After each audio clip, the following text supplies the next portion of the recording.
তো কোমর ব্যথায় ভোগে নাই এমন কোনো লোক সাধারণত খুঁজে পাওয়া যাবে না, জীবনের কোনো না কোনো সময় কোমর ব্যথায় ভুগে থাকে।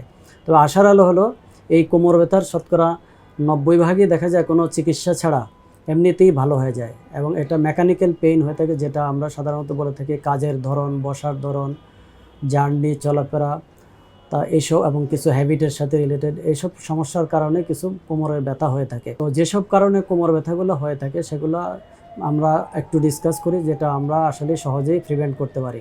সেটা হলো যারা আমরা দীর্ঘক্ষণ বসে কাজ করি, যারা দীর্ঘক্ষণ দাঁড়িয়ে কাজ করি, যারা দীর্ঘক্ষণ বসে জার্নি করি, এই সমস্ত প্রফেশনে যারা আছি তাদের এই ব্যথাগুলো বেশি হয়ে থাকে। তো আমরা একটু সচেতন হলে এই ব্যথা থেকে মুক্ত থাকতে পারি। যারা দীর্ঘক্ষণ বসার কাজ করেন তারা যদি আধা ঘন্টা পর পর একটু উঠে দাঁড়িয়ে আবার যদি বসে যান এবং যদি কাজ করা শুরু করেন, তাতে করে দেখা যায় যে আপনার কোমর ব্যথাটা কম হবে। এছাড়া আমাদের ডিজিজ রিলেটেড কতগুলো কারণে কোমরের ব্যথা হয়ে থাকে, যেগুলোর জন্য আমাদের ডাক্তারের শরণাপন্ন হতে হয়। এর ভিতরে যেমন মনে করেন আঘাতজনিত কিছু ব্যথা আছে, বয়সের সাথে হাড় ক্ষয় হয় সেই জন্য কিছু ব্যথা আছে, কিছু অন্যান্য রোগ আছে যেমন টিউমার আছে, ডিস্ক প্রলাপস আছে, অথবা আপনার ইনফেকশান আছে। এই সমস্ত কারণে কোমর ব্যথা হয়ে থাকে।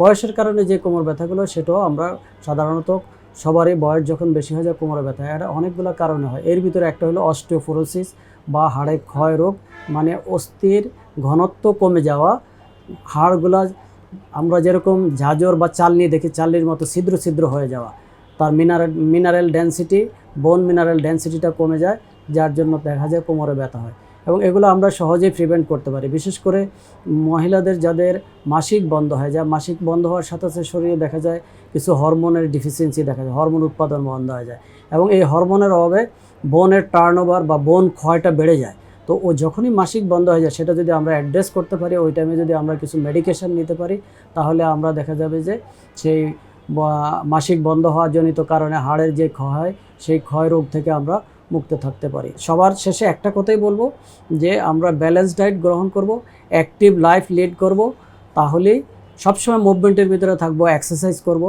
এবং তাতে আমাদের বোন হেলদি থাকবে, কোমর ব্যথা হবে না, এবং আমরা ইভেন্চুয়ালি সবাই সুস্থ থাকতে পারবো, এবং ডাক্তারের শরণাপন্ন আমাদের বা ডাক্তারের কাছে আমাদের কম যেতে হবে। আশা করি আমার এই পরামর্শ থেকে আপনারা সবাই উপকৃত হবেন এবং পরামর্শগুলো গ্রহণ করবেন। আল্লাহ হাফেজ।